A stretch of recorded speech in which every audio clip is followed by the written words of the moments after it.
Welcome everybody to the February 13th Technical Coordinating Committee meeting. With that, why don't we do an introduction here in just a moment. I'm going to ask Anna to take us around. Okay. Actually, if you want to wait a second, is there any public comment at this time? Right. Hearing none. Okay. Asheville, Lucy Crown. Hello.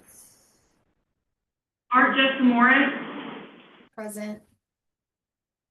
Buncombe County William High. Present. Buncombe Transit Chloe Donahoe. Present. TCD Daniel Sellers.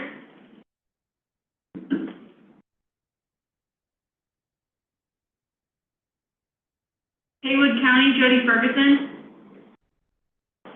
Good morning. Maggie Valley Sam Cullen.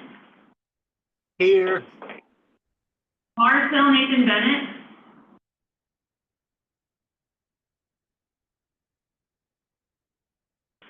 Mills River Mike Malachek.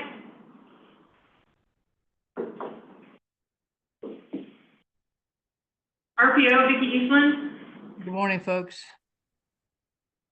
DOT Division 13 Hannah Smith. Here, good morning. And Division 14 Steve Williams. Good morning, everybody. Yeah, should I go around online or should I move on? Why not? Let's welcome everybody. It's be a friendly place. Lauren Blackburn. Good morning. And Nathan Monahan.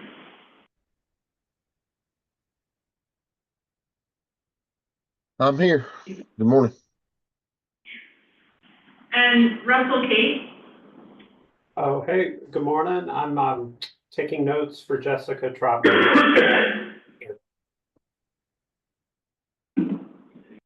Thanks, Russell. And then we'll go around in the room. Maybe you want to start? Sure. Ada McGovern, State Russell School Coordinator. Peggy Broadwell, Transportation and Management Coordinator for Land Track. Daisy O'Connor, Transportation Center for French Broad River MPO. Hannah Bagley, French Broad River MPO. Still William High, Buncombe County. Tristan Winkler, French Broad River MPO. Rachel Brownson, Nick Adams. Steve Williams again. Thank you, everyone. Okay, with that in mind, if anyone has any comments on today's agenda, otherwise we would entertain a motion to approve the agenda and the consent agenda. I'll make a motion to approve those agendas. Thank you, Steve. Does someone have a second? This is Jessica. I can second. Thank you, Jessica. Hannah, would you do the honors, please? Asheville, Lucy Crown. Aye. Art Jessica Morris. Aye. Buncombe County William High. Approved. Buncombe Transit Chloe Donahoe. Approved. TCD Daniel Sellers. Approved. Haywood County Jody Ferguson.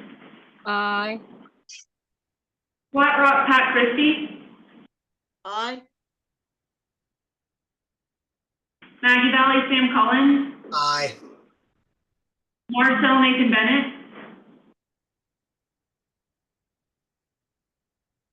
Mills River Mike Malachek. Approve. RPO Vicki Eastland. Aye. Division 13 Hannah Smith. Aye. And Division 14 Steve Williams. Aye. The ayes have it. Thank you, everyone. With that in mind, we will move on to regular business. First item from staff is the TIP amendment. Okay, so we've got lots of TIP amendments this month. They're linked in the agenda packet. If you all could go through them, that would be great. There's a significant, like I said, significant number of amendments. There's about 50, and some changes to highlight include the segmentation of the A10AA project, and it's being segmented into A, B, C, D, E, F, G, and K. And then after this segmentation, the original A10AA project will be deleted from the STIP. There are multiple transit TIP amendments, including programming funds for 5311 and 5310 capital projects, replacement vehicles, and transit routine maintenance. Those are at the beginning of the TIP amendments. And then another thing to highlight is the reopening of U5019B after previously being closed out in 2022. This is the French Broad River West Greenway managed by the city of Asheville. Reopening this project would allow the city to invoice the MPO for a little over $700,000, it's like $713,000 for previously unobliged funds. Does anybody have any questions about the TIP?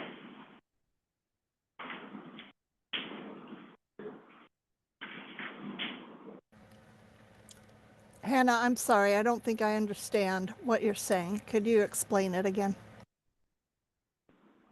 For which project, the 5019B? Yes. So, back in 2022, the French Broad River West Greenway was closed out with DOT. And then recently it was figured out that the city had not invoiced $713,000. And so this would allow us to reopen the project in the TIP to allow the city to invoice that $700,000 for the final portion of the French Broad River West Greenway. Is that correct? That is correct. Thank you. I understand now. Does anyone else have any questions or comments on the TIP amendment? Otherwise, may we consider recommending adoption of the amendments to the board?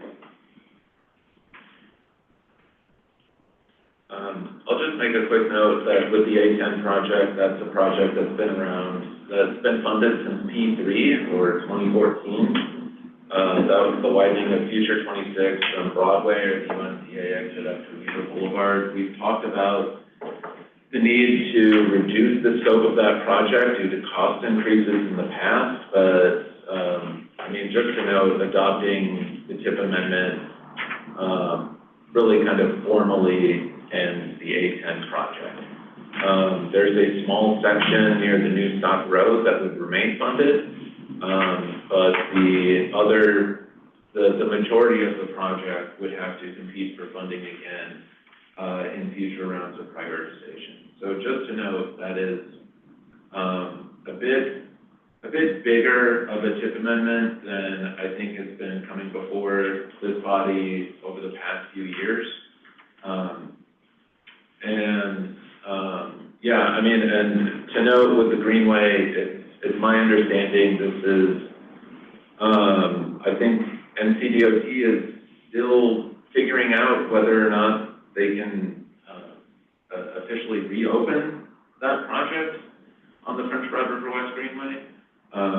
But having the TIP amendment to reinstate the project in the TIP and STIP would be a necessary first step to enable the city to pull down those funds from several years ago.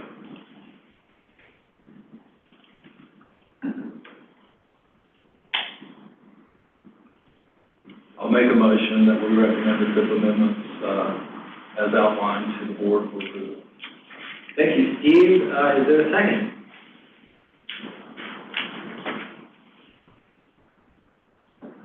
I'll second that, Sam Cullen.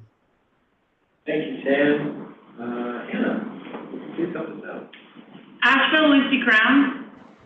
Aye. Art Jessica Morris. Aye. Gilmore Forest Harry Buckner. Aye. Buncombe County William High. Approved. Buncombe Transit Chloe Donahoe. Approve. PPD Daniel Sellers. Aye. White Rock Pat Christie. Aye. Haywood County Jody Ferguson. Aye. Maggie Valley, Sam Collins. Aye. Mars Hill, Nathan Bennett.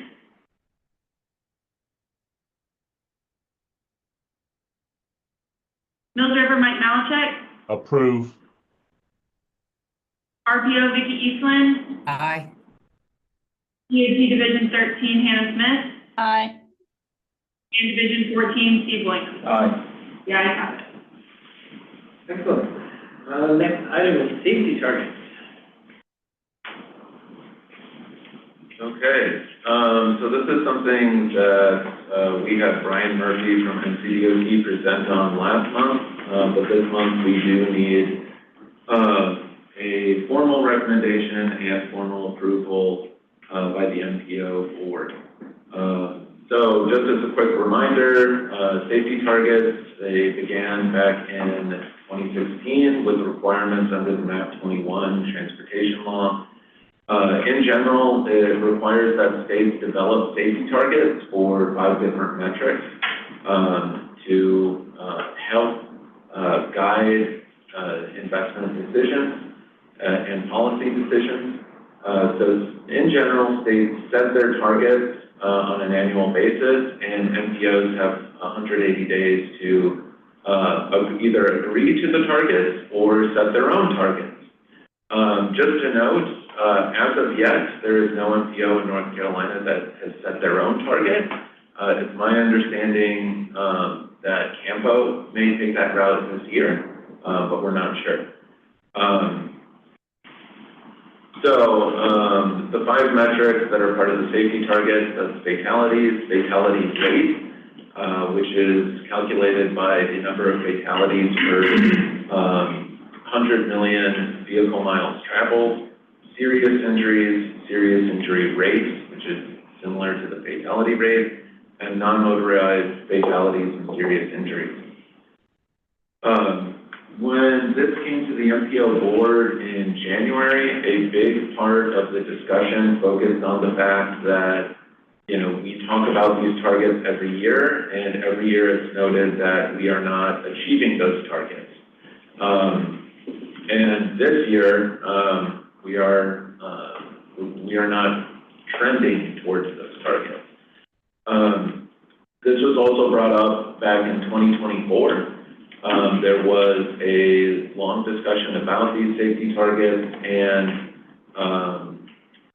one of the things that our board did upon adoption, they adopted the state's targets, but they requested that we send a letter to NCDOT saying that our board had concerns with the fact that the safety targets are not being achieved, and they seem relatively unachievable. We sent that letter, we had a discussion with NCDOT's safety unit, and one of the things that they recommended would be that we use our safety action plan, which we'll get an update on later, to help make recommendations for those targets. But to go back, in January, our board requested that we present some alternatives for consideration. We did come up with kind of 3 alternatives for the TCC and board to consider for the safety targets. The first would be just to adopt the state's targets. Again, that is what we have been doing since this has started, as well as every other MPO in North Carolina. But to note, this is the most aggressive target at reducing fatalities and serious injuries, and has so far been unachievable. We set a moderate target that is halfway between the state's aggressive target and a target at maintaining current trend lines. And then the third alternative would just be to maintain trend lines, which is a target developed based on the last 5 years. Well, I should say 2019 through 2023. 2024 data isn't fully available yet. So what does that look like for our fatalities target? The maintaining trend line, we would be targeting about 71 roadway fatalities. In 2025, the moderate target 56, and the state target is 40. So just to note, I mean, maintaining the trend line, and you'll see this with the following 4 charts, maintaining the trend line is generally going to mean we're going to see increases, with I think 1 or 2 exceptions. The moderate target is usually a decrease, but a decrease to something like what we saw in 2021 or 2022. And the state target is, again, very aggressive. This would be the fatality rate. Again, maintain trend lines, moderate target, state target, serious injuries, serious injury rates, and non-motorized fatalities and serious injuries. What we are looking for, a recommendation from the TCC today, is for which target the MPO board should be considered or considering for adoption at their meeting next week. Are there any questions or comments? Yes, I have questions. What is at risk here if we continue to fail to meet our targets? There's no real risk. So the kind of penalty for not meeting your target is that the state is required to spend down all of its federal safety funds, which it already does. So setting an aggressive target, there's no real palpable penalty, at least the way things are going right now.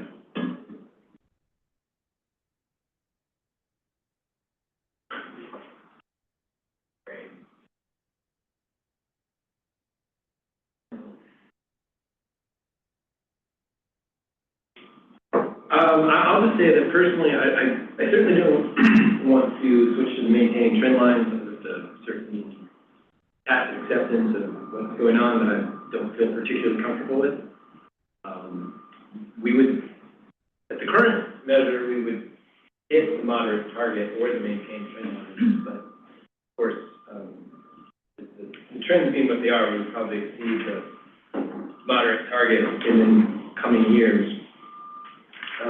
But that said, I personally would prefer to see a more aggressive target. I do think we should find some incentive to increase safety on our roadways, but please, anyone else, speak up. Kristen? Vicky? Hey, good morning, thanks. I tend to agree with William. Maintaining doesn't feel like the right route to go. I do have a question for you though, procedurally. Given in the past where the MPO has adopted the state's targets, it has, if I'm correct me if I'm wrong, but eliminated the need for the MPO staff to track things and just by using the state's targets. Is that something that staff is prepared to take on if you change the targets away from what the NCDOT is doing? That's a great question. Yes, in the past, I have borderline pleaded with folks to not set our own targets because we've been told that the reporting responsibilities can be very burdensome and would potentially even require a staff member to be dedicated to that. What NCDOT Safety has told us is that they would help and take on a lot of the reporting responsibilities and take that burden away from MPO staff should we set our own targets. I guess something else that I failed to note earlier is that these are 3 relatively slapped together targets. Either way, we are still tasking our consultants on the safety action plan to develop, something hopefully better, than what we've thrown together. I still think this generally gets at what the discussion, you know, maintaining trend lines, trying to have a more moderate target. But just to note, these were not, to get into the science of how we made these, it would not take very long at all.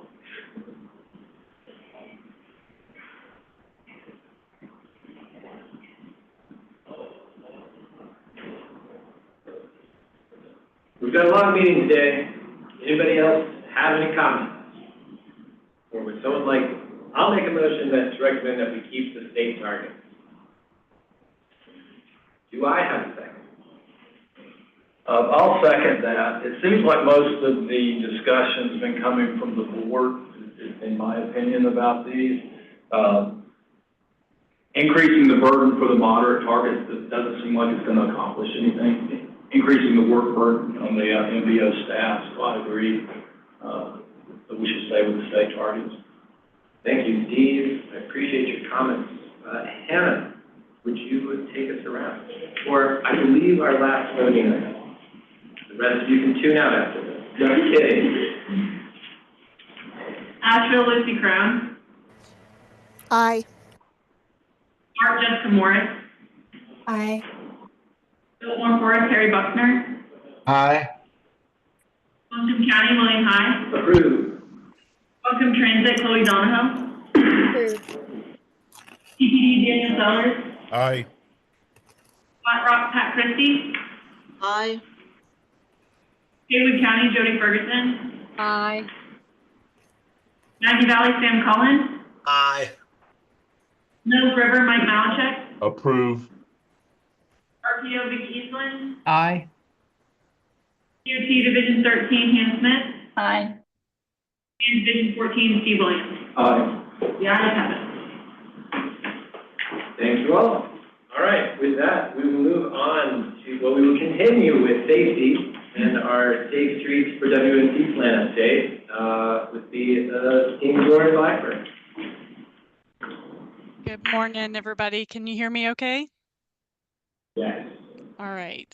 I am going to share my screen. Let me know when you can see it. We can see it. All right. Very good.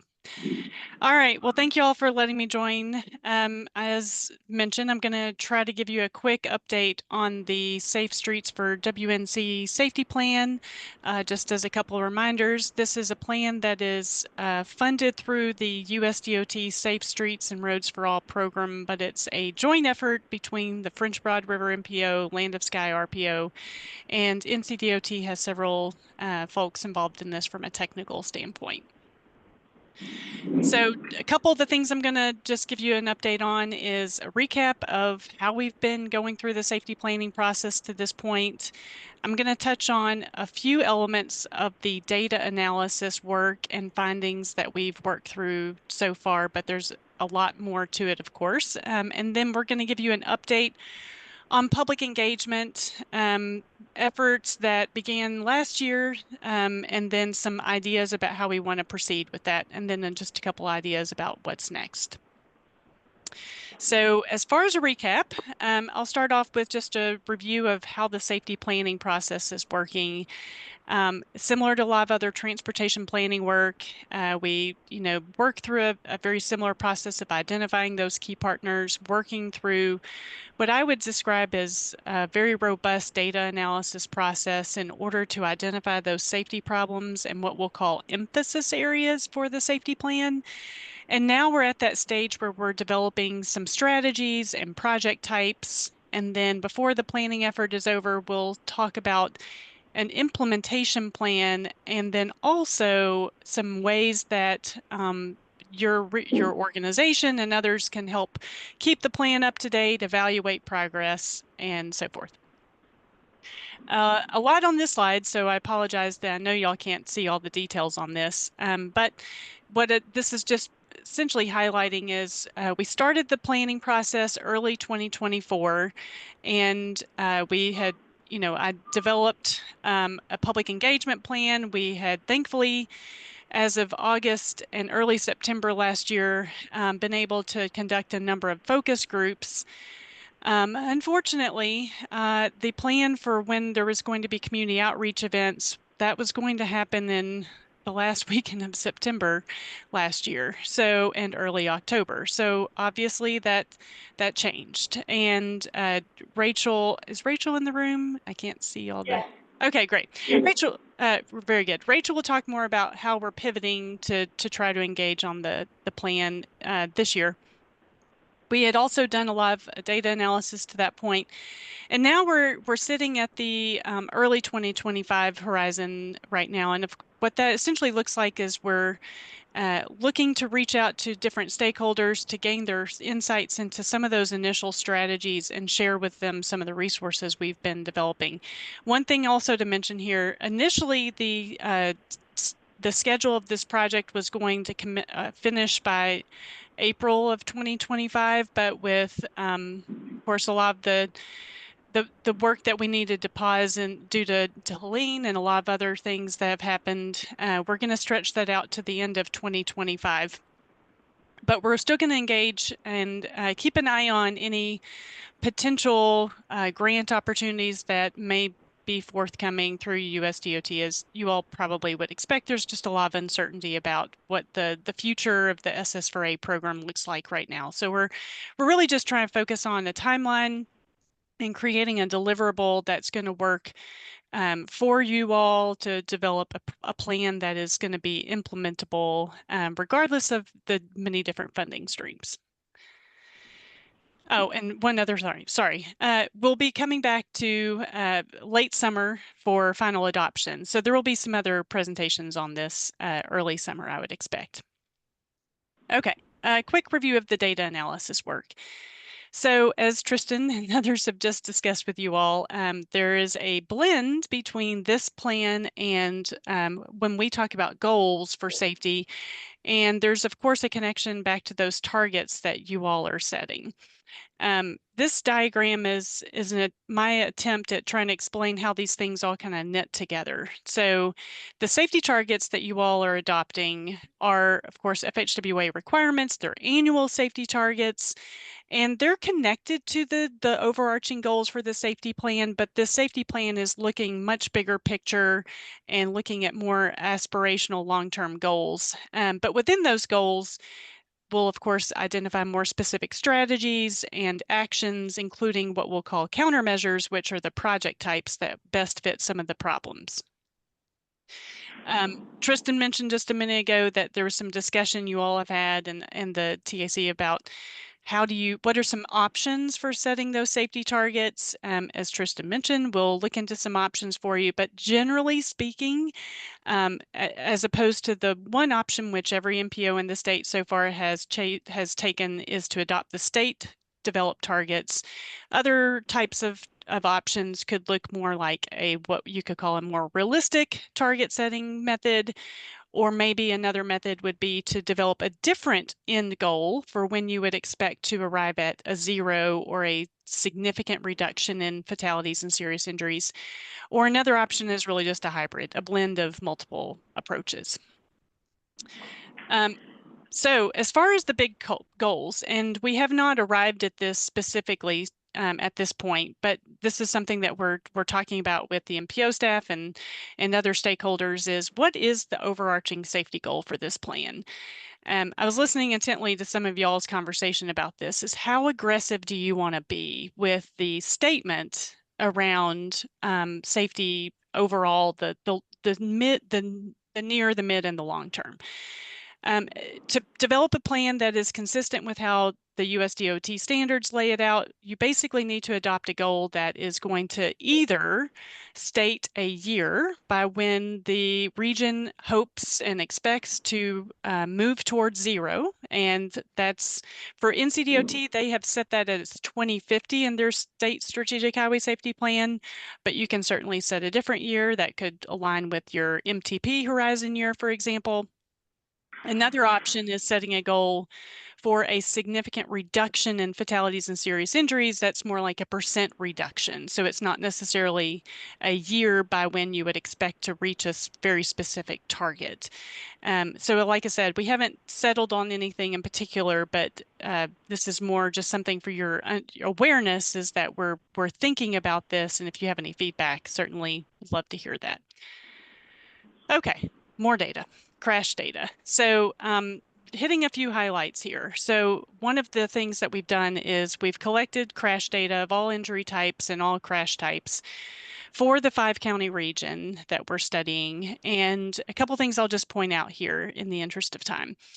The dark navy bar chart with the lines on that bar chart, those represent fatal and serious injury crashes. Where you see that dark blue chart tower over that sort of teal, lighter colored complementary crash type, that means that within that crash type, lane departure being the best example, you have a much greater chance of being killed or seriously injured in that type of crash when it happens. So those are types of crashes we're very interested in. Those are the types of crashes that we think are going to, if you can mitigate them, are going to move the needle the most. So lane departure is one, seat belts and car seats. This, a couple of people have asked this question.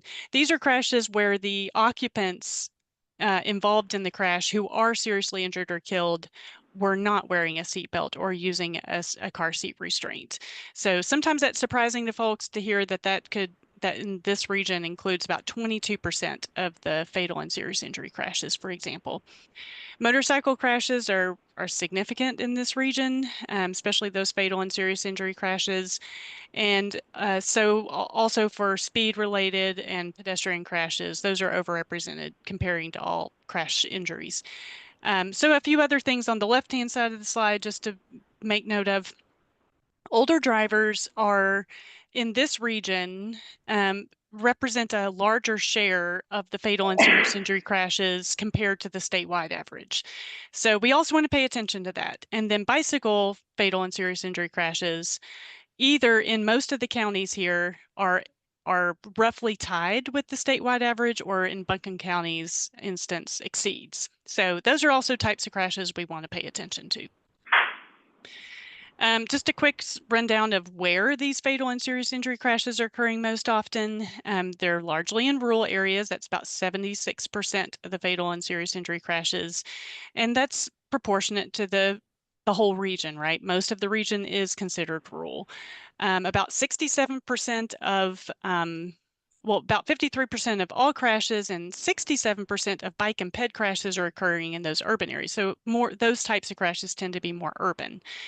A couple other things just to make note of: about half of your fatal and serious injury crashes are occurring on those 2-lane undivided roads. That makes sense considering the rural context. And about a third of them are occurring on U.S. routes, but that U.S. route system is only about 3% of your total mileage in the region. So that tells us that we need to pay a special attention to U.S. routes. And then one other thing just to bring up is that about 40% of your fatal and serious injury pedestrian crashes are occurring on multi-lane roads. So that's a little different for pedestrians compared to some of the other crash types. All right, maps. One of the key mapping exhibits that you develop for a safety plan is called a high injury network. This is essentially taking all those crashes and assigning them to the roadway network based on the frequency and the severity of the crashes. So where they're happening more often and the severity has been higher in those sort of clusters, that's what's showing up in these red lines, and you can probably barely see some of the blue lines. The red lines are the high injury network, and that's taking into account all types of crashes. The blue lines and you probably can't see the dots very well at all, but I'll show you a couple maps in just a minute. Those are the bicycle pedestrian high injury network. So they are a smaller percentage of the network based on that frequency and severity, but they show up. So again, this red line system is essentially just the top 3% of all of the segments in this 5-county region that we've been studying. Just to zoom in on one part of this, so this is zooming in a little closer into the Hendersonville area, so you can see a little bit better about where these types of networks are laying in. And again, this is the top 3% of the whole network of segments. It represents about 760 miles for the whole 5-county region, and you can see how that breaks down by county. We've done a similar analysis for intersections. So the red lines were segments. These dots are for the top 1% of intersections in the region, and that represents about 250 intersections where they represent the top, they incorporate about 40% of those fatal and serious injury crashes. So these are good indicators of where crashes have historically occurred, but they're not always a good indicator of some other risk factors that we need to take into consideration. So before I talk about risk, just one other thing to mention, I'm just showing you the all crash types, but we've developed an intersection high injury network and a segment level high injury network for bike and ped as well. So basically 4 different kinds of high injury networks. All right, risk analysis. As I mentioned earlier, the high injury network doesn't do a great job of knowing where there's future risk or where you can be proactive to try to address some of these problems. So I'll show you some screenshots of maps and data analysis that we've developed, which are looking at things like where is the highest level of exposure? This is essentially a mix of how much traffic you have on the roadway network and also where you expect a mixture of roadway users. So where do you have a lot of traffic and a lot of bicyclists, pedestrians sharing the same space?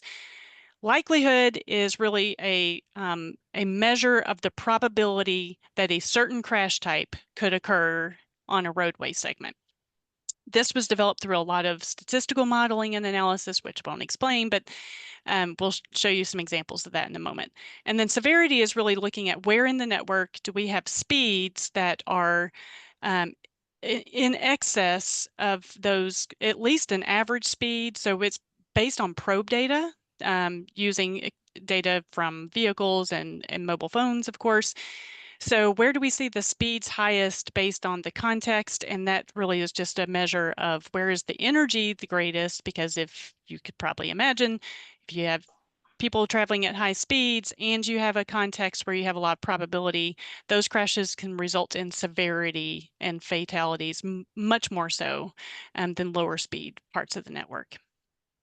Okay, so this is a layered approach. There's basically what this is demonstrating is that we've developed 7 different risk layers of the for this plan. The map on the left is just an example of the lane departure risk analysis. So if it's red, it's a segment that was flagged through that statistical model as a segment that is considered high risk for lane departure.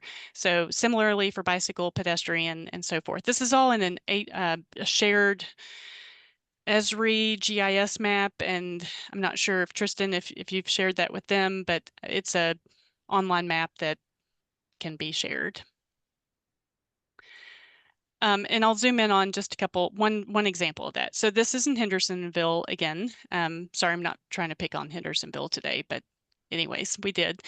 So this is showing a portion of Hendersonville, and it's showing some segments that are showing up as a high risk for bicycle crashes. That's what's showing in the left-hand map. This is North Main Street, also some northern parts of I think that's the Asheville Highway as it's heading north out of town. And then also we want to look at severity again. So this road on North Main is considered sort of a moderate speed. I think it was the average speed according to probe data was around 30, 35, but that may still be out of context for the land uses. And then the land uses are that orange. This is considered a fairly urban development compared to the region. And we have a low to moderate amount of exposure. So these are all just indicators of, could there be a safety problem? I think the answer is yes, there could be something to look out for in these roads for bicycle crash risk. Then the next question is, what can you learn from exposure and speed to help you make decisions about what types of countermeasures you want to apply? All right, so we also developed this, we went through a socioeconomic analysis process, and I'll just touch on a couple highlights here. We focused on where the fatal and serious injury crashes crashes that's coming from crash reports include and where they're overrepresented for persons based on the race that was identified in the crash report, the age group identified in the crash report, gender, and then we also looked at this compared to the county, well, to the whole region and to the state. So just a couple things to bring to your attention. I'll talk about age groups, for example. If you look at this horizontal bar, that is the statewide crash rate for the whole population of North Carolina. So North Carolina has a crash rate for fatal and serious injury crashes of about 5 per 1,000 population. There are counties and age groups, and I'll just point out the 15 to 24 age group in Haywood and Transylvania exceed that statewide average crash rate. So this may tell us that we should pay attention to those age groups in particular, especially as we're thinking about things like education campaigns. It could also help inform other types of community outreach. There's a lot more happening on this slide, which I think y'all will get the slides after today that you can dig into it. But we looked at it also by crash types and whether there's that disparity or an overrepresentation by a certain race or age or gender categories. And just a couple things to bring up here. The Black populations were definitely showing up as overrepresented in those fatal and serious crash reports, especially compared to the region.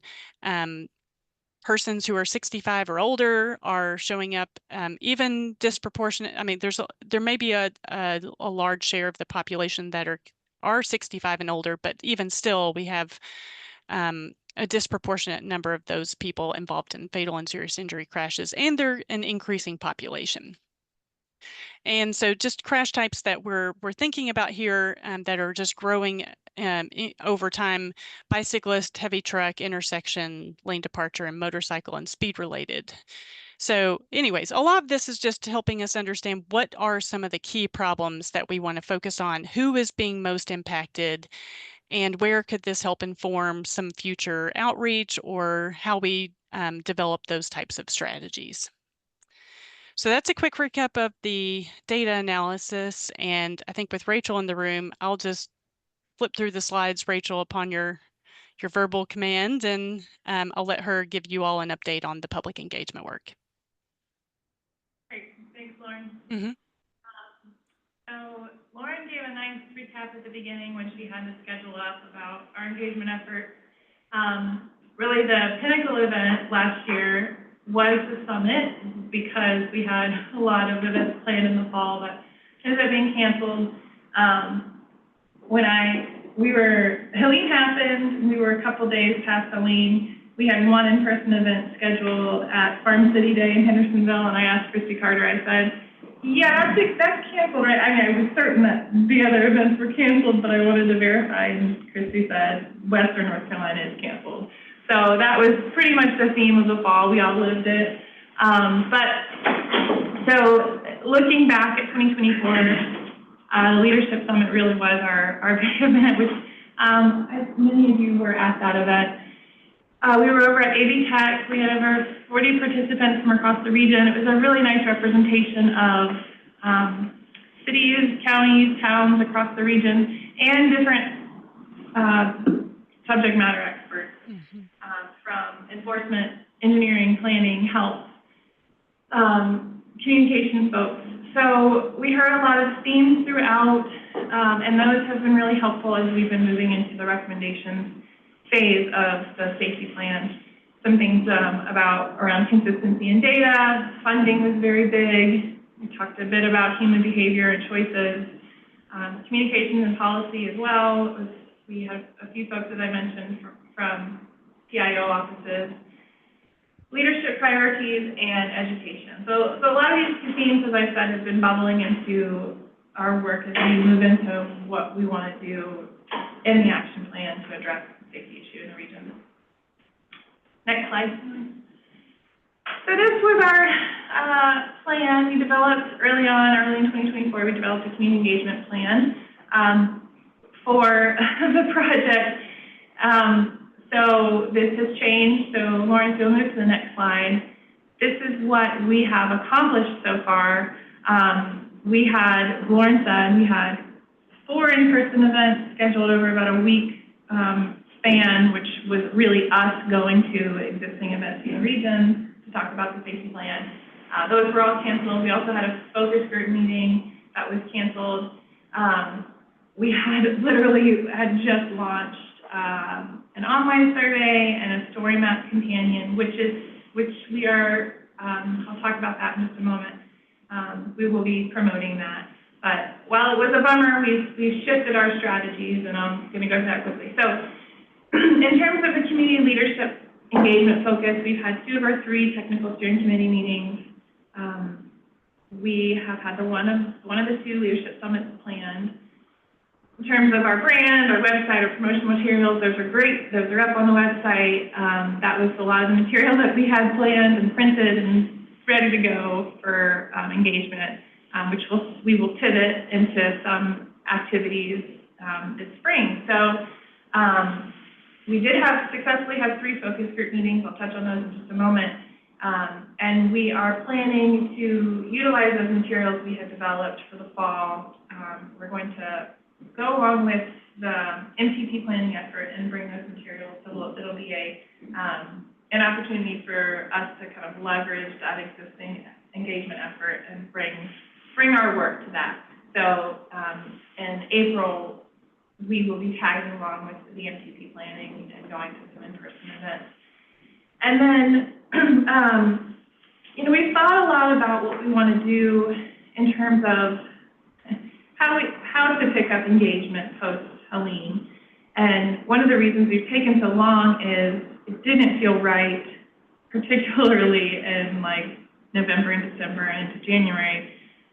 So many of our partners are municipal, county, DOT folks who are very much then and still now are in the recovery response stage of work from Helene. So that was part of the reason why we've delayed engagement. It didn't feel right to talk to people about safety when traffic safety, transportation safety, when many people were dealing with very different safety issues. So we've decided, and given the lack of time that we've been talking to folks, the big event that we had was in June, we decided to focus our energy on 2 webinars, and likely to happen in April, where we will engage. We have a very broad list of folks. It's called the Big Giant Stakeholder List.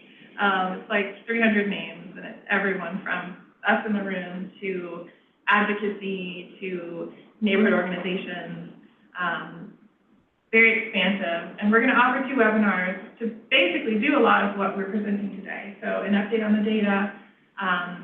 We're going to kind of open it up to some workshopping on the action plan in terms of strategies, and then ask people to promote the survey and to engage in the story map, which again, I'll talk about in a second. So those are the big events that we have on the horizon. Lauren, if you go to the next slide, I think I've got the focus group recap. So one of the focus group meetings was canceled, and the 3 that we did successfully have were all in August. So post-crash care, we had a really interesting, particularly for those of us who are outside of crash response, we had a really interesting conversation with Highway Patrol, police, and emergency services around responding to crashes and how to save lives, basically get people to care, very much outside of our subject matter. So that was really helpful. Safer People, we had a great conversation with folks, communication staff, public health, driver's ed, safe routes to schools, talking about outreach, kind of the softer side of safety, promotion, media, training, education for high schoolers around driving. And then the Safer Speed, Safer Roads group was a very big group of folks, planning, engineering, public works staff, talking broadly about what's worked, what's not working. We talked a bit about DOT policy, talked a bit about land use. So all of the findings, all the conversations about with Greg are continuing to bubble into our actions that we're developing. And this last point on this table here is this is our All Partners webinar that we're going to have. Reinvigorate, reach back out to folks who've heard from us in the summer, haven't really heard from us since, where we'll talk about our data, key countermeasures, have a work session, and then really ask people to promote the survey. Next slide, Lauren. So our website, all of our project info has continued to be on the website. Hannah has been helping us make sure that that's up to date. And that's also where, next slide, where we have the link to our story map and to the survey. So these are kind of companion engagement pieces.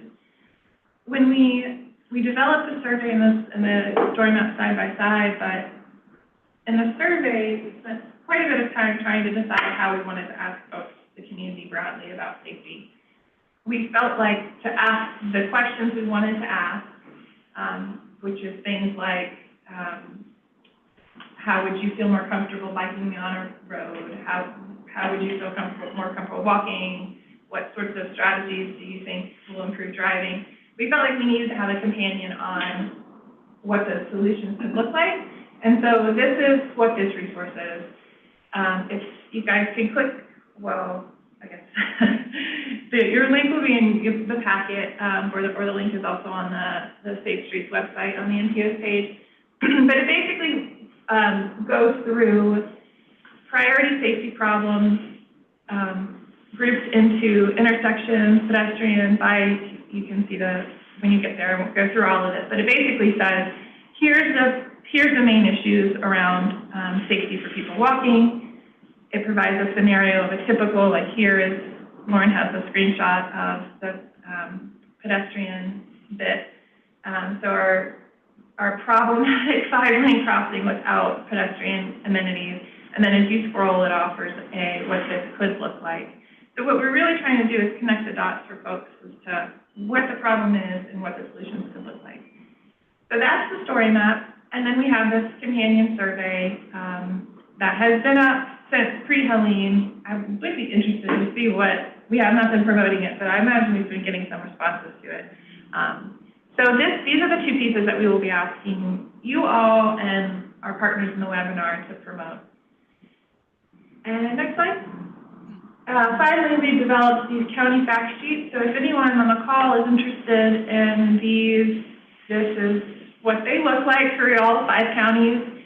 Each 5 county, and then we have a summary for the 5-county region. This is designed to be either a handout or a board. So if there's a place where you think that this may be a town hall or community gathering spot, this could be a resource that you could put up there. It's just a kind of a snapshot on safety in the county and in the region. And those materials will all be presented at our in-person event in April. And next slide. Do I have anything else? Okay, yeah, Lauren, I'll hand it over to you. Okay, thank you, Rachel. Well, now we're at the end here of this quick update, but what's coming on the horizon, as Rachel just talked about, really the focus over the next couple months is going to be promoting a lot of those resources and materials that we just went through, like the countermeasure visualizations and the survey. Hopefully have some opportunities to engage with the community and also through those virtual sessions.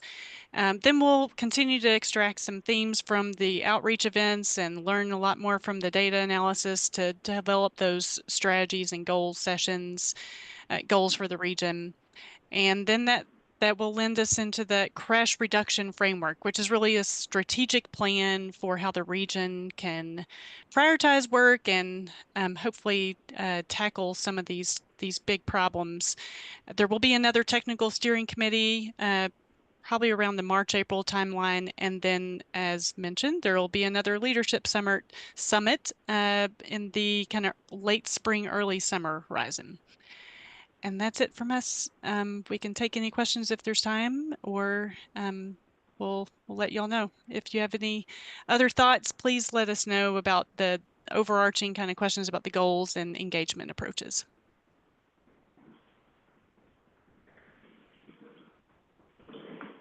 Thank you, Lauren and Rachel. Does anyone have any questions for them?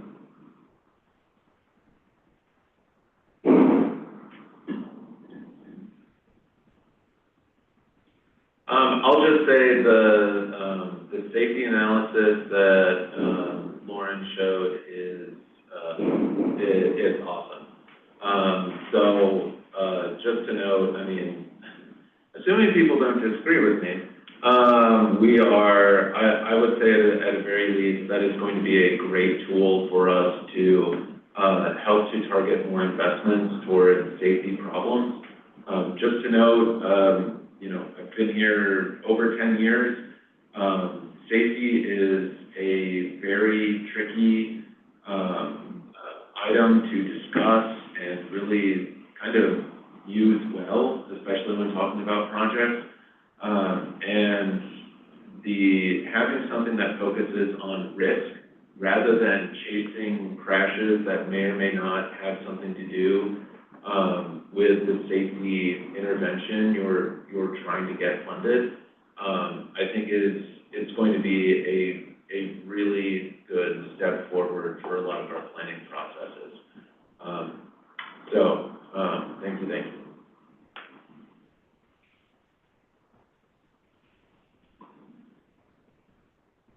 Anybody else? Well, we thank you very much for being with us, Lauren and Rachel, and for all the work you're doing on this. Thank you. Great. Appreciate it. Okay. With that, we will move on to I-26, and what I'm told is the very ill Nathan Moneyham is still going to share with us.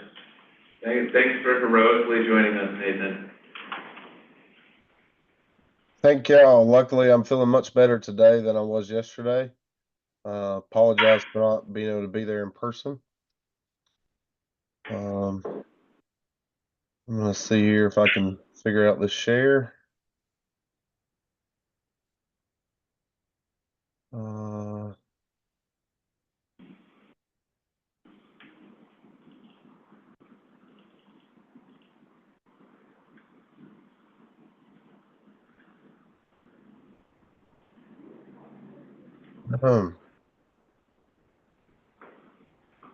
It's yeah, showing your other screen. Yeah, I'm trying to figure out how to fix that. Display settings drop down You're here. and then swap. How's that? Yeah. All right. So again, I appreciate the opportunity to come and provide an update. Apologize for not being there in person. Hopefully, everybody hear me okay. I know my voice is a little bit out of whack, but wanted to provide an update as we have reached the conclusion of O&R. Just to give a background, and I know I've covered this in previous meetings, but for I-2513BD, the northern section of this project, going back all the way to January of 2023, we began procurement of the design build project. We shortlisted 3 teams. And our procurement process is highly confidential, and those teams competed throughout that year, submitted technical proposals based off their designs and plans for the project at the end of procurement, which ultimately led to a bid opening in February of last year. And at that time of that bid opening, all the bids that we received were above allowable range from the engineer's estimate. We were unable to make an award. Following that month, we began what is called our best and final offer process, and where we work with the teams to receive kind of their last bid. It's the version of basically reletting in the design build world. And in that, knowing that we needed a significant change in the bid process, we included an optimization and refinement process that was developed specifically for this project. And it required that the design build team submit a proposal for ways that they could help us refine the project and ultimately reduce cost post-award. Some of the tenets of that process again, are for us to be able to reduce some of the high-risk proposal elements, working collaboratively with the team, to ultimately to reduce project scope and cost, and provide an opportunity to do all that within the current schedule, and reduce the schedule impacts of the funding challenges that we faced.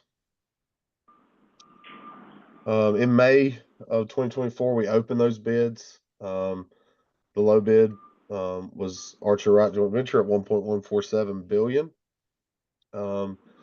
And the project was awarded to them based off the best value combination of their technical score and their bid, and was executed. And we began the O&R process in June, which really catches us up to where we are now. We began through that O&R process. We did a whole bunch of stakeholder coordination throughout that process. We met with staff of all the different municipal groups and stakeholders that we could. Some I'm sure that are here today and were part of those meetings. And in those meetings, we reviewed concepts and provided looked for stakeholders to provide us feedback and determine the priorities out of those concepts that were worth pursuing. And that coordination really was a critical part of the success of the O&R process.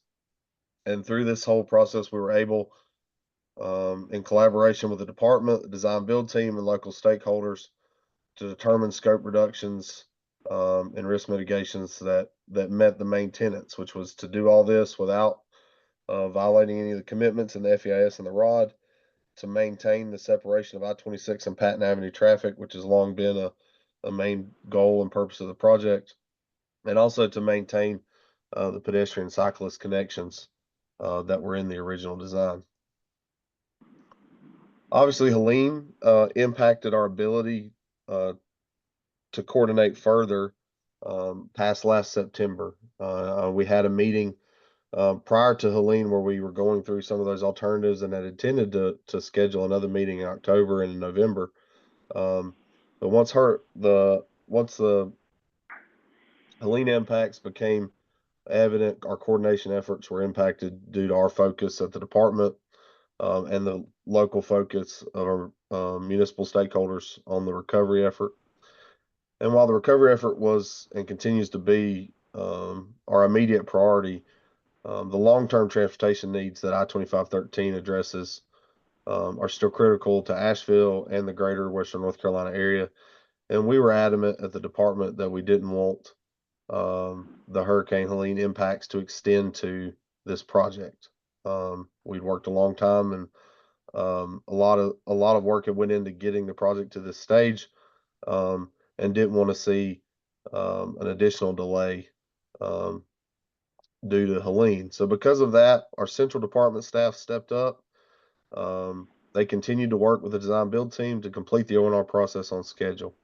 And that was really only possible because of the significant coordination effort and communication that we had with local stakeholders to determine priorities.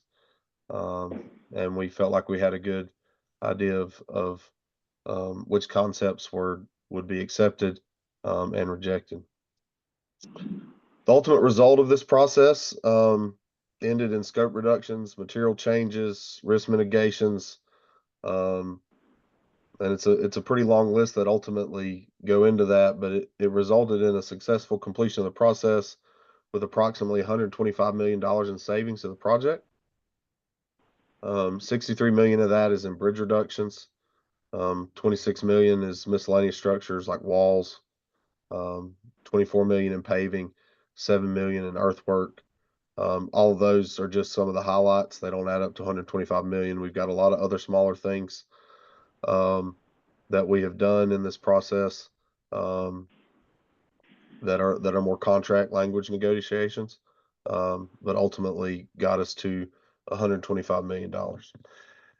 And the big thing with those savings, the department is able to move forward with the project on its original schedule. So the funding increase or the cost increase at the time of bid, with this savings that we were able to achieve in O&R, we are holding the original schedule with completion expected in 2031. I'm going to show some pictures now and just cover some high points of some of the changes. This picture specifically shows an overall view of the entire corridor. What you're seeing here in the light blue, aqua greenish color is the new design that was completed through the O&R process. And what you see in purple is the bid submittal from Archer Wright and the winning design build team. So the difference here is the purple outline that you see is all of the reductions that we were able to put in place during the past 6 months through this process. I'm going to highlight a couple of them. One here is Haywood Road, specifically of interest to the MPO, as it was one of our initial proposals that was ultimately rejected. One of the initial proposals for the O&R process was to shift the Haywood Road interchange into the adjacent I-2513 AC project. Would have ultimately amounted to shifting that cost from the statewide to the regional tier. And after the feedback we received from the MPO, and kudos to Tristan as well, we were able to convince our leadership that it was important to include Haywood Road in this project and retain it at its current funding tier. And ultimately, the concept of shifting it into the other project was rejected. You do see on this screen, we did reduce some of the shoulders and right-of-way impacts, so we've tightened it up a little bit. So there still is some savings that we were able to realize in this area. But the main headline here is that it was retained and is still a part of the project. Some of the reduction of bridges is another major piece of this. One of the most significant bridge reductions is that through the change of the movement from I-26 East to Patton Avenue, we have removed an entire structure from across the French Broad River.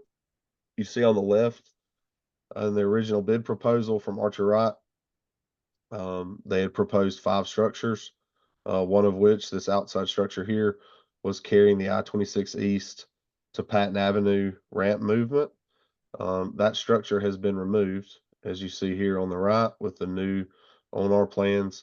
It reduces the right-of-way impacts along this area and also reduces the environmental impacts to the river as well, including, the view shed along the French Broad. What that was replaced with, as you can see here, is a loop ramp that accommodates that movement.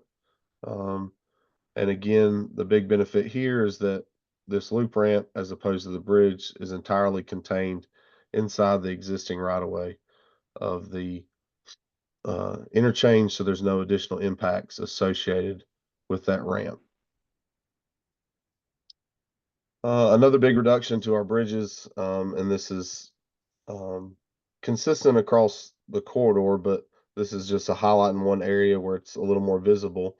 But we did review through this process all of our traffic modeling. And obviously there's a level of service attached to the purpose and need of the project, but in that we looked for any area where we could potentially reduce lanes. One of the places that we identified was in the area across the French Broad River. And what we did is we were able to maintain the level of service required for the project and still reduce the French Broad River bridges by 1 lane. You can see that here on the left. In the original proposal, there were 3 lanes here. That has been dropped to 2. And again, that's consistent across the French Broad River, which again goes to, from a cost perspective, makes those bridges a lot smaller, and also is in line with some of the overarching goals of reducing those impacts and the size and the visibility of those bridges across French Broad. The other big area of change is this eastern part of the project. This is just an overview slide of the new design. which is significantly different than our pre-O&R proposal. I'm going to highlight some of the big changes, and I skip this slide. I'm going to come back to this. Highlight some of those big changes. One of which is that we removed the proposed interchange connection from Patton Avenue to I-240. You can see that here on the left. This was an interchange connection that provided I-240 access to Patton Avenue. And by removing that connection, we were able to eliminate this bridge here, and as well as a signal and additional lanes required on Patton Avenue. So you see that change here in the post-O&R plans. In conjunction with that, we were also able to reduce the impacts to Hill Street. If you see here on the left, in the original proposal, we were really in a situation where we had kind of a 3-tier structure. You had 240 at an elevation, you had the ramp here at an elevation above that, and then above that, the Hill Street connector bridge, which we'll look at in a second, that's been relocated. But all of that really resulted in a significant grade increase to Hill Street. I know it's hard to see and visualize in these 2D drawings, but the grade change here on Hill Street in some areas was upwards of 20 to 25 feet, and required construction of walls on both sides, and was a significant impact to this community, the church, and this entire area. By removing the interchange in coordination with dropping those grades down in the Hill Street connector bridge relocating, which we'll look at in a second, the big thing here is that we were able to really drop the grades in this whole area significantly. And as you see on the left, all of the walls have been eliminated, and Hill Street itself has went from one of the most highly impacted areas of the project to significantly reduced impacts, really only just up here at the tie-in, and the remainder of Hill Street, including the area in front of the church and the elementary school, and then around the curve in front of the community there, will remain untouched and at its existing grade.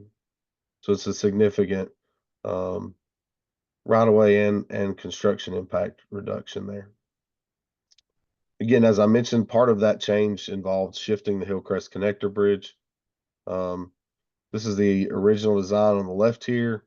You see it included a roundabout, and is really a part of that 3-tiered type structure scenario that we were in. So the elevation of this bridge was considerably high because not only did we have to get over 240, but we had to get over that ramp connection there. That high grade that we talked about on Hill Street was also a challenge at the Hillcrest apartment side of 240. You can see here this dark line is a significant wall, about 25 to 30 feet. It definitely had significant impacts to the Hillcrest apartments, as far as view shed, as well as costs associated with this Hillcrest Connector Road. Through the O&R process, we evaluated and ultimately accepted a revised proposal that shifts this bridge up closer to the existing alignment of the Atkins Street bridges. You can see that the existing bridge here, shaded under my cursor there. It combines this structure with the proposed pedestrian structure. So this bridge would have multi-use path connections across it, combining it with the pedestrian and the vehicle movements. Also, we shifted the roundabout to the other side of 240. We're able to tie that in. It works much better with the grades. And then for the Hillcrest Connector Road, that allows us to lower the grade along this section, really follow the existing terrain, maintain all the connections that were there for the Hillcrest apartments. They still have the same access out to Patton and to Riverside and to Hill Street for both pedestrians and vehicular access. But we were able to significantly reduce those impacts as well. Again, here's an overview of that section. My slides got a little out of order, so I'm going to go back up to this one. This one is a reduction of, goes into the reduction of bridges. And this change is one where we, similar to Haywood Road, removed the replacement of the Broadway Street bridges from the project. And this was accepted. You can see the reduction in the scope of the project from the original proposal on the left to the one on the right. You see that we're tying down into the existing bridges here and maintaining those structures. Along with this, in coordination with the MPO, we will still be maintaining and constructing all of the pedestrian cyclist movements along Riverside Drive, including extending, and this doesn't reflect it here, but including extending the Greenway connection to the future Wilma Dykeman extension and making all those connections with the project. So all of the connections there on Riverside Drive will be maintained. The big downside to this ultimately is that this future work is delayed into what will be a section of A10, as was mentioned earlier in the meeting. That section of the project has become unfunded, so it will have to recompete along with that work associated with A10. Just some visualizations. Again, there are more that I could show, but wanted to cover the highlights, and then I can answer any questions. Some visualizations of this area. We're working on some more visualizations that we'll be able to put on the website and share with the MPO. These are just the two that we have ready now, but it shows the reduced impacts to Hill Street here that's staying pretty much at its existing grade. You can see all the walls that were in this area, which were very significant, have been removed from the project as they're no longer needed. You see the connection from Hillcrest Apartments here down to Riverside, down to Patton, and across to Hill Street. This shows more of an overview of the bridges across the French Broad. You can see this entire bridge here has been removed. And you can see the loop that was added here to replace that. And those are the changes specific, again, to O&R from the original proposal at the time of bid opening. So next steps, we'll be doing some additional outreach. We'll be updating, now that the O&R process is complete, we'll be updating the project website to reflect the changes to scope and share this information with the public. We'll be scheduling and are working on scheduling a public project update meeting that will be open to the public to share these designs in the coming months. And now that the O&R process is complete, an agreement with the design build team is in place, design work on the project will commence. Continued coordination with local stakeholders will be necessary as we work towards final design. These plans, as with the design build process, are still roughly 25 to 30%. So we've still got a long way to go. But we are moving forward with the savings that we were able to realize. The department is going to continue to evaluate construction phasing and works on traffic control as we go through that process for additional time and cost savings. If we realize any of those or find any significant savings, we'll be coming back to local stakeholders at that time. And our estimated project schedule at this time, now that we're moving forward, is that right-of-way acquisition would begin sometime this fall, utility relocation in the spring of 2026, and construction beginning fall of 2026, roughly 18 months from now. And again, as I mentioned earlier, with holding the original completion date of the end of 2031. Thank you, and I can scroll back or answer any questions that anybody may have.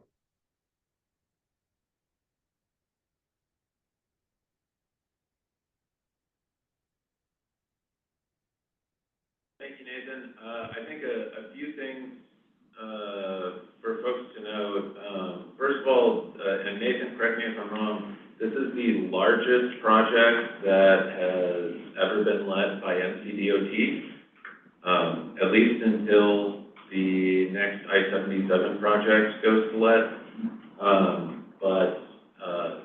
The first one over $1 billion. Correct. Second place is like 495 million, so we doubled it. That's a fun fact. Also to note, I have something in my file cabinet that's clearly written on a typewriter that talks about the environmental document for this kicking off in 1989. So that is, this has been worked on for a long time. To put that in perspective, I was probably not even 4 years old at that point.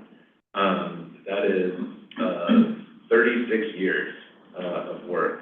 And there have been a ton of people who have worked on this, who have come and gone. So just to note, I mean, the amount of coordination that has gone into this is really it's mind-boggling at times. I did want to give a thank you right back to Nathan and the department for all the coordination that has gone on. You know, it wasn't too long ago that this NPO passed a resolution urging the department to coordinate more, especially with local governments. And I think that coordination has really played itself out into something that has seen a lot of mutual wins and kind of a more support than we had when I started at the NPO. And finally, I'll note that I think that this O&R process is also something that's brand new to North Carolina. Generally, from my point of view, I would really like to thank Nathan and the division for the coordination and the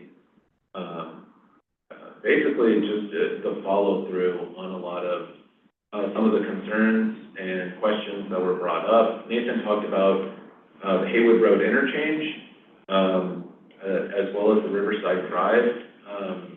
Those, I think when we first brought up concerns with those, there was a little trepidation about whether or not those could actually get done. And it wasn't too much longer later that the department came back and said, no, we can make that work. Nathan, I mean, you specifically with the Riverside Drive connection, that is a key connection between the city's Wilma Dykeman Riverway extension, the county's Woodfin Greenway project, and the city's future Reed Creek Greenway. So having that connection and making sure that's there, that's really key to a lot of local efforts. And I do want to thank you guys for all the coordination to make that as well as many other things work. Yeah, thank you, Tristan. We definitely see this process as a success, and that's from really both sides, from the local stakeholder perspective and the department and the design build team. This project again has such a long history. To get to the end, to do this final step to make sure that we didn't have any further significant delays due to funding, I think is a great accomplishment in itself. But also, I think ultimately we ended up with some incorporations of the project that are significantly benefits. I think the project is better because we went through this process, even above and beyond the savings.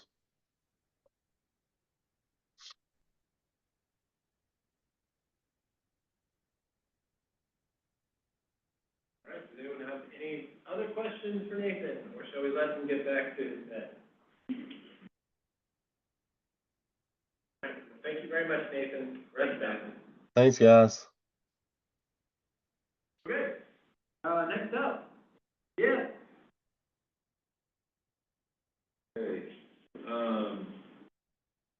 you all should have seen an email come out from us, as well as others from NCDOT, regarding the release of the draft 2026 through 2035 STIP. Just as a reminder, the STIP, or the State Transportation Improvement Program, that is a federally required document that showcases regionally significant projects as well as projects that have federal funds or require federal actions. It's a 10-year document that lays out the amount of funding, the funding type, and the schedule for those major projects. And most significantly to this draft STIP, it's also a document that's required to be fiscally constrained, meaning that there has to be a general idea of the funding available for the STIP, and the project costs have to line up with that budget. So the draft STIP came out January 31st. There are plans for drop-in public meetings, February 24th through 28th, I believe from 8 a.m. to 5 p.m. at the division headquarters. Just pop in and provide your comments to Steve and Hannah. Public comments also that can be made through the public input portal with NCDOT. Those are due April 4th. And then moving it forward, the Board of Transportation plans an adoption in June. After that, every MPO is required to consider adoption of their versions of the STIP, their TIPs. And for us, we plan to bring that for adoption consideration in August. The quick summary is there's no new projects being funded in this STIP, at least in our region. Many projects that are currently in the STIP are being delayed, and there are several projects being decommitted or defunded. And just to note, one of the things driving, obviously there's not just one factor, but one of the big factors is just the increase in cost that has been seen across the country, especially since 2021. So this is the National Highway Construction Cost Index that's maintained by USDOT. And just to highlight a significant surge in costs after 2021. That has helped to increase the cost of a lot of our projects. I won't read through this all, but in terms of the DOT process, NCDOT did consider a number of things when going through and selecting what projects would remain funded and what projects would be defunded in the draft STIP. Some of that goes back to the ranking that was done at the MPO last summer. But they did look at a number of factors to determine what projects would remain on the STIP and what would have to fall out in order to be a fiscally constrained document. To highlight the projects that are set to be decommitted, there are 3 in Haywood County. U6159, that is an access management project on Russ Avenue. U6158, that's an intersection improvement, realignment at US 276 and Pines Cove Road. U4712 is a long planned project in Lanesville. That's the South Main Street corridor. That also had additional studies done prior to funding. In Buncombe County, there are 3, technically 4 projects that are set to be decommitted. The Sandhill Sardis Road widening with side path. The remaining section of Sweeten Creek Road, the widening also with side path. Swananoa River Road, the section between Biltmore and South Tunnel Road. And kind of the technicality is A10A, which we talked about earlier with the TIP amendments.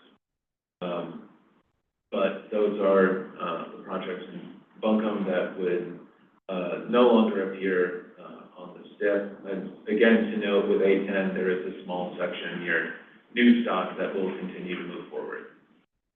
In Henderson County, there's one project, the Four Seasons Boulevard interchange with I-26 that would be decommitted. But all in all, you can see some of these projects recently saw cost increases. Some of them, maybe their cost increases weren't recent. But just to highlight, the Sweet Creek Road estimated cost for that section went from $117 million to $215. Wananoa River Road went from $48 to $145 million. Sandhill started from $137 to $175, and Four Seasons Boulevard interchange from $30 million to over $143 million. Are these post-tilling estimates? That's a great question. Most of them are pretty lean estimates. In Division 14, they are. Thanks, Steve.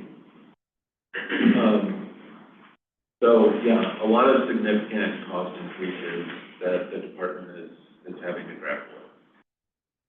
All in all, we're looking at more than $782 million in project costs being decommitted, not including A10A. With A10A, that number goes north of $1 billion. Also, as Nathan mentioned in his presentation, there's other parts of projects where scope is being reduced.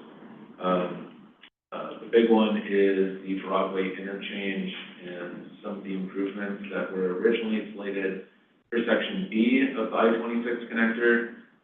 That is being moved into a future project that will have to be funded in another round of prioritization. Also, I won't go through all of these, but there are a number of project delays that folks should be aware of. So we can post this on the website, but just so you're aware of the projects in your community, there are some projects with significant delays. And to note one of them, NC 191 widening moving from 26 to 29.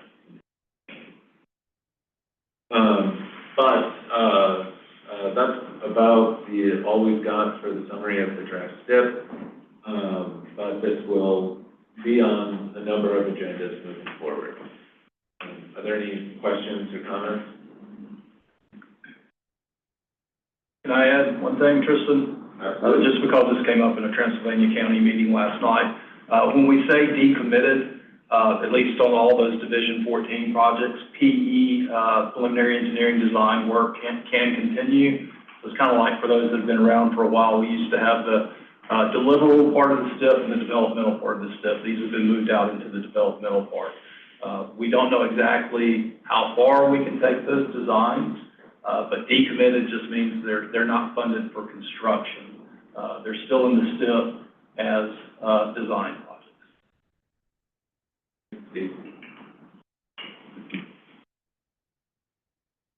All right, any other questions regarding the STIP?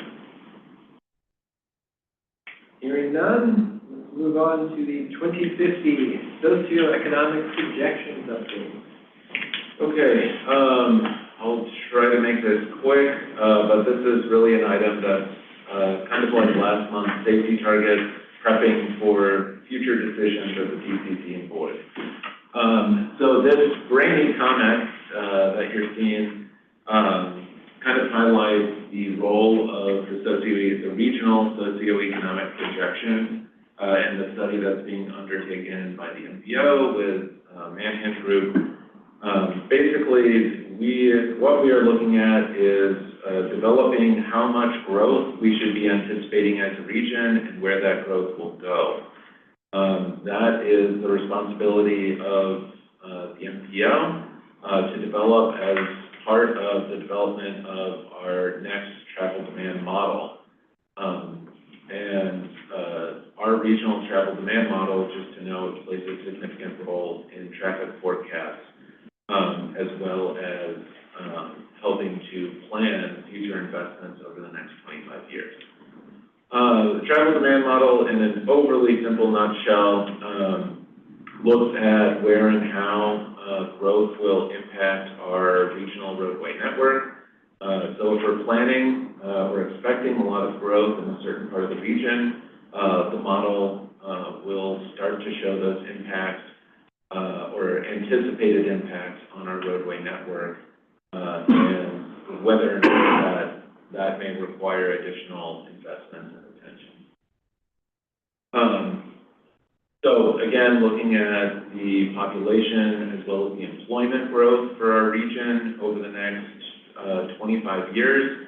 And what we've scoped the Manhan group with doing is producing four different growth scenarios in terms of how much and where that growth goes for our subcommittee, TCC, and board to choose from to become what's called the preferred growth scenario. The four scenarios as currently laid out, the first is the business as usual that has growth based on market forces as well as comprehensive plans. The second is consolidated growth. That is increased growth in areas with lower vehicle miles traveled. That is actually somewhat similar to the current preferred growth scenario at the MPO. Obviously, that would require some changes to housing and development policy across the region, but it's something that the last time we looked at it would have fewer vehicle miles traveled and greater use of other modes. We're also looking at dissipated growth, which would be increasing more growth in more rural areas and less growth in urban areas. And finally, accelerated growth, that's more population and employment growth than is currently projected by the Office of State Budget Management. Just to note, the study is wonky and impactful. So this is a study for the nerds out there. But kind of to note some of the impacts, for those of you who have been on the MPO for a long time, there was a long debate about 6 or 8 lanes as part of the I-26 connector. One of the things that helped to decide that debate was updating the travel demand model. That showed that a 6-lane cross-section could work in a part of the I-26 connector. And just to note, why we should potentially consider something besides business as usual. I think looking back at how we have grown over the last 20 years might help to highlight why that's something that should at least be considered. So at least something that I've heard a lot about is the growth being overwhelmingly in our urban areas. But what we've seen based on census data is there is a whole lot of growth in the areas outside of our kind of traditional urban centers. The fastest growing parts of our region, granted those are large census tracts, but the areas seeing a lot of growth are those that are kind of generally outside of a lot of municipal boundaries. And to note, we have parts within our region that are actually seeing population loss, including areas around downtown Hendersonville, a census tract that includes part of downtown Waynesville, and a small section of North Asheville that includes the Charlotte Street corridor. So we are a growing region, but we are seeing pockets where we are not seeing population growth, potentially other types of growth, though. But one thing to point out with the patterns of growth is just looking at the fastest growing tracks in the MPO and the 5 slowest growing tracks, we pulled in vehicle miles traveled data to look at the general impact. And overall, the fastest growing tracks are areas where people are likely to drive more than the regional average. That's generally not something that's included in traffic impact analyses that are done when development comes in. And the areas of the slowest growth are areas that drive less than the regional average. This is, to me, one area where land use and a lot of the work being done by local governments really meets kind of head on with transportation planning. And, you know, I think to me it's just worth noting that a lot of the growth that we've seen historically is in areas where people are likely to drive more. They're going to put more vehicle miles traveled on our roads. Whether or not we should be planning for more of that or potentially changing policies to try to reduce that, that's going to be at kind of the crux of the decision that will come to the TCC and board in the next month or two. Are there any questions or comments?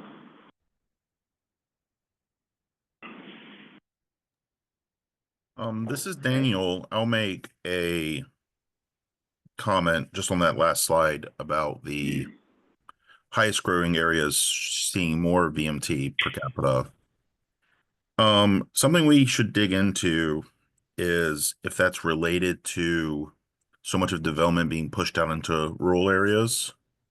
And we all know that rural households drive more, just things are farther apart. And if that statistic holds true, if we choose a different growth scenario. Right. Yeah, that is part of what's tasked with the Manhan group. So they will be looking at, you know, with each of those scenarios, what would be the impact overall on VMT and our overall transportation network. Yeah, just to highlight, I think one thing you're kind of getting at, Daniel, is looking at, where did that go? I think some of the commute patterns start to highlight some of that dynamic. So this is based on longitudinal employment household dynamics data, but it shows that in general, the number of jobs within the city of Asheville, and not to pick on Asheville, there's a convenient data set, but it's also the job center of our region, where Asheville workers are living over the last roughly 20 years. The number of living and working within the city of Asheville has remained roughly flat. The number commuting into the city of Asheville or living outside and working in the city has increased at a very significant rate. And that to me speaks to a big part of the economic as well as the housing dynamic that's going on within our region.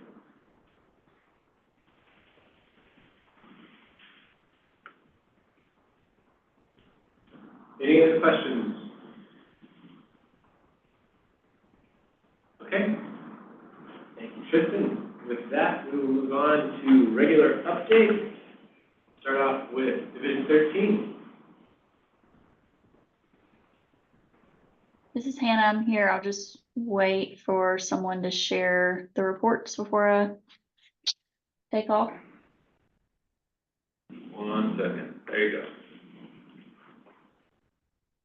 Thanks. Okay, so yeah, I'll start with construction. Let's see. I'll start with the 2513 AAAB. Just a reminder, this is the I-40 section of the connector. This is to replace the concrete on I-40 as well as add that new westbound off-ramp to Smoky Park and the new or the additional eastbound off to 26, which would extend to Pond Road and make the I-40 East to I-26 East 2 lanes instead of the current 1. We did let that in July of last year, but the contractors delayed starting work due to Hurricane Helene and helping with the recovery work. But they are anticipating to start work within the next 2 weeks. So that'll initially begin with some barrier wall installation on I-40 and some tree clearing operations that you'll likely see in March. Moving to 3700 or the I-26 widening in Buncombe County. We have, just to share some goals that have been in place, we are anticipating having all traffic on the eastbound alignment from the Parkway to Long Shoals within the next month or 2. And then a larger goal is to have all westbound alignment completion by the middle of summer this year, so still months away. Far as the interchange, the HE 0001 or the new what will be exit 35, just to kind of make you aware, there's a pretty large amount of excavation that's going to have to occur. I think the figure was like 650,000 cubic yards. So we are anticipating right now that the interchange is still a year or 2 away, but that I-26 itself will have 4 lanes of traffic in both directions opened long before that interchange is complete. So right now, work in that area is somewhat contingent upon removal of the existing Parkway Bridge. And right now we're thinking that we're still 3 or 4 months out from that as well. Let's see, wanted to touch on I-40, the interstate maintenance project out there between mile marker 45 and 50. There is guardrail work, guardrail installation occurring out there, and then it's my understanding that they've resumed work on the substructure repairs, but it'll be likely April before they resume work on the bridge deck overlay operations, just due to seasonal limitations. So sometime in April, we'll be resuming those series of weekend lane closures for those bridge deck overlays. Kind of switching gears, I want to talk about storm repair work that's ongoing, particularly focused on the Swananoa River Road repairs. Repairs between Fairview Road and Azalea are complete, and the road has been reopened between Tunnel Road and Fairview Road. We are anticipating opening Fairview Road to Walmart tomorrow. But we're still 3 or 4 weeks worth of repairs on the Swananoa River Road corridor, just including, bridge replacements, paving, and guardrail installation before we can open Biltmore Ave back to Walmart. Repairs to the Tunnel Road, Wood Avenue Bridge are complete, except for, I think they're still waiting to replace the railing on the bridge, and that is tentatively scheduled for next week. We also have a concrete crew coming in next week to replace the sidewalk and curb and gutter in that intersection as well. And then the signal work is also currently being coordinated. So we're getting really close. Probably the next 3 or 4 weeks, we'll have that open. My understanding is that NC9 is the only primary route in Buncombe County that I'm aware of that still has major work pending.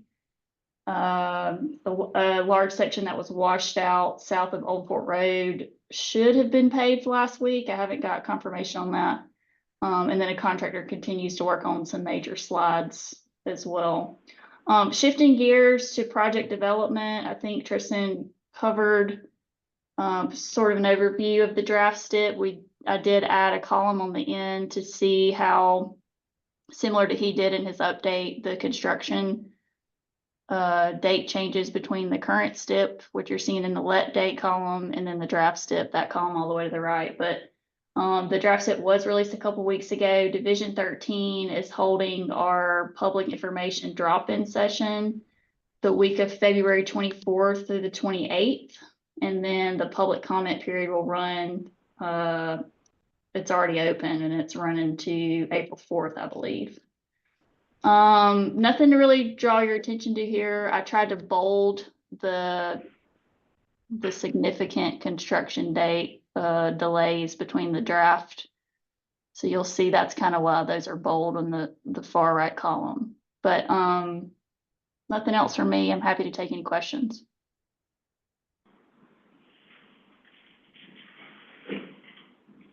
Hey, Hannah, this is Justin. Is DOT still working with State Highway Patrol to encourage trucks to stay in the right lane on I-26 and the I-4700 project?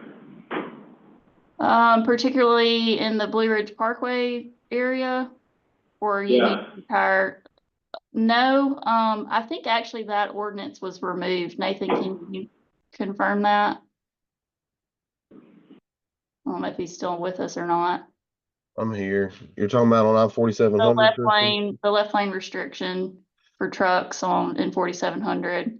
Did we Yeah. remove that ordinance? It's removed in conjunction with HE0001. That makes sense. Thank you.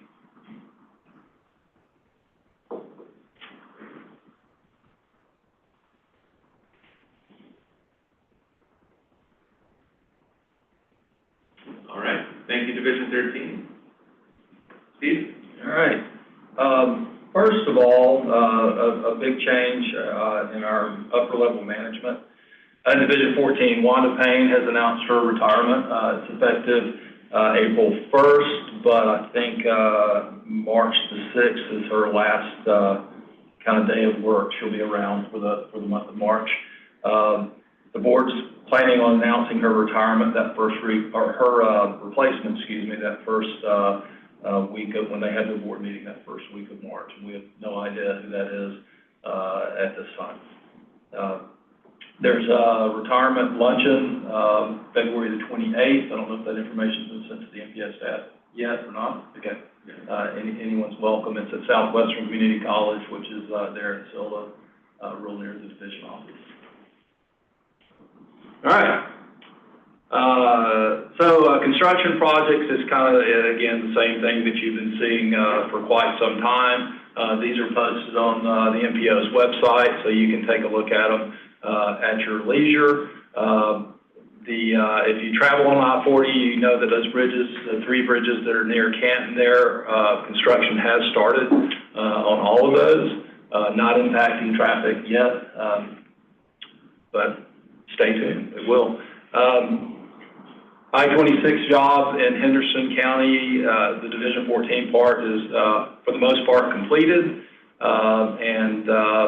The Green River Bridge in Henderson County is nearing its traffic shift, the other traffic shift away from the middle of the bridge, but we don't have a date for that yet.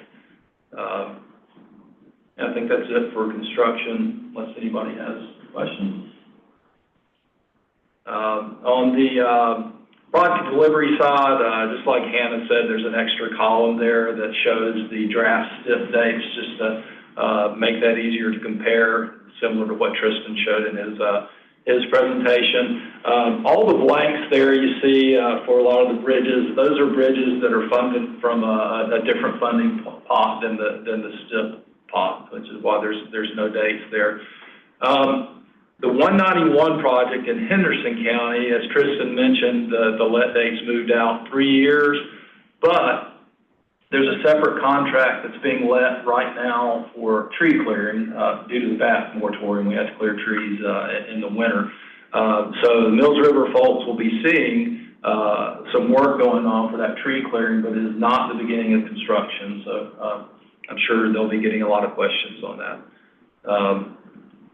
Yeah, I think that's the column there, the draft STIP that says PE only. Those are the ones that are not committed that we can still do design work on. Any questions for Division 14 construction or project development? All right, thank y'all. Thank you, Steve. Daniel, Transportation Planning Branch. Okay, just some quick updates, since we're getting low on time. If anybody has DMV services they want to access, we are actually having some IT updates, and all the kiosk and the DOT offices will be unavailable this weekend. And then I closed it, but there's going to be an I-26 closing in Polk County, just in case anybody's traveling that way. I think it starts the 15th, and it may last 5 days. I think it's on the westbound lanes. The division may have more information on that. Anyways, my other news is I spent 2 days at the NCDOT Research Symposium this week, which is where DOT gets together to share all the different up and coming research that has been going on, and it's very much like an all of DOT thing. So there's construction and pavement and other things that I don't get to generally see in my day-to-day life, but I stuck mainly to resiliency presentations. There was a lot of resiliency conversation. Both of the keynote speakers were talking about resiliency. I think there's some very interesting things coming down the pipeline that we will be able to discuss soon, and really along the lines of what we've been thinking so far, but actually putting data to thought. And so it was a very great symposium. Glad I was able to attend, and I know anybody who was trying to get in touch with me yesterday, I'm sorry. But that's it for now. No further news. Okay, thank you, Daniel.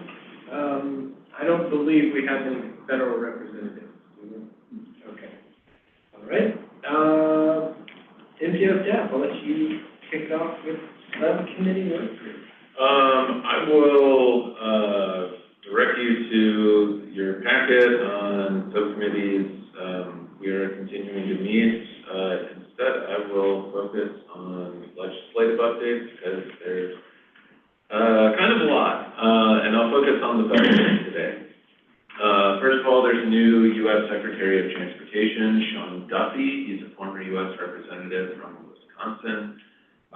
He actually was in our region on Monday to look at the Pigeon River Gorge and the repair work being done on I-40. There have been a number of executive orders. One of the big ones, Unleashing American Energy, has some impacts in the transportation world. One of the things within the executive order is designing oversight for different programs to senior political appointees, conducting a comprehensive review of programs. I believe there's a 90-day review period of existing federal programs, and halting disbursements and other activities to existing and pending awards. This is something that I think made the news quite a bit with a OMB memo that was later rescinded. Just to note, that is a big bullet point. Halting disbursements of federal funds to state DOTs and others for ongoing activities. It's a big deal. I don't know how else to say it, but that has since been, a federal judge stepped in and said that disbursements have to continue, but it's my understanding that especially pending and new awards still are not being executed at this time. There is another executive order ending illegal discrimination and restoring merit-based opportunity. That has some serious impacts upon environmental justice requirements, especially as they're applied to project development and environmental documentation.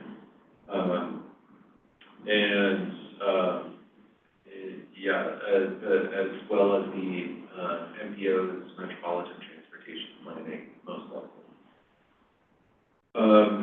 The US DOT also rescinded a number of orders. They rescinded one order that established the US DOT Equity Council. They rescinded another order that required climate adaptation and resilience to be incorporated into policies and programs, and another that provided guidance on how to incorporate environmental justice into policies, programs, and projects. There were also 3 US DOT orders that came out. You guys should have gotten an email from us. One is the implementation of executive orders addressing energy, climate change, diversity, and gender. And that rescinds policies, programs, and funding related to climate change and environmental justice, DEI, and Justice 40. Ensuring reliance upon sound analysis and Department of Transportation policies, programs, and activities. That requires that grants, rules, and policies demonstrate more economic benefits through cost-benefit analyses. The social cost of carbon will no longer be a factor in funding or policy decisions. US DOT is instructed to consider how families and communities will be impacted to ensure projects do not impose undue burdens. And focusing priorities on projects with user pay models. I believe that's referring to potential toll projects. Economic benefits and job growth. Discourages US DOT funding for projects being driven by local social, climate, or political goals. There's another order, the rescission of the greenhouse gas performance rule. That was something that was issued in 2021. But just to note, that was basically killed in the courts several years ago. So hopefully people aren't upset by the Hamburglar being attacked by Krusty the Clown. But I mean, just to point out, this thing was not being applied anywhere to begin with, but that is officially rescinded. Also, I'll point out a few things with NEVI, the National Electric Vehicle Infrastructure Program. That was specifically called out in the executive orders. So in general, we don't talk about NEVI and electric vehicle infrastructure a whole lot at this MPO, but NEVI was a program to provide funding for charging infrastructure across the country. There's more than $5 billion that were provided through the bipartisan infrastructure law. Something to note is, despite these $5 billion, there's only 56 operational charging stations across the country right now, currently funded through NEVI. Just as a side note, someone should really look into that. That to me is stunning. $5 billion and a major push for charging infrastructure, and 56 are built 3 years later. That's worth some reflecting. I'll just note that. But a new order from DOT halts all funding that is not previously been obligated. What does that mean for North Carolina? They had an RFQ that was out for phase 1 of their NEVI rollout. That is going to continue to move forward, from my understanding. So that will fund 9 charging stations across the state. To note, none of those are in the MPO's planning area. The closest to us would be in and around Marion. But the kicker here is there were 4 projects in our region slated for phase 2 of the state's NEVI rollout. Those funds are not obligated. So there would have to be funds that get obligated for NEVI in order to get those planned projects implemented. And finally, just to note, there's a number of grants that have been pulled. Previously, this TCC and board approved us going after a regional resilience plan through DOT's Protect program. That was pulled off of the grants.gov website, I believe yesterday. LAP, or the Federal Lands Access Program, I believe that's been pulled as well. And in general, I've been told new agreements are not currently being executed. Even for projects that have previously been awarded. That is my legislative update for today. Thank you. Okay. Well, are there any announcements or news or special updates from anyone else? Daisy? Yeah, just that we'll be sending out another copy of the MPO Title VI questionnaire. Everybody should look out for that and just complete it. We just need a little bit of information from everyone on the TCC and board about how we've been doing with our Title VI initiatives and what y'all need to see moving forward. So if you keep an eye out for that, I would appreciate it. Perfect. Thank you. Any topics for the next meeting? We'll be bringing back our Unified Planning Work Program. We've got 5310 funding to discuss, DRUG funding to discuss, and a few other things. I'll remember them in March. All right. That sounds good. Is there any public comment at this time? All right, hearing none, I think we're done. Thank you all. Thank you, folks.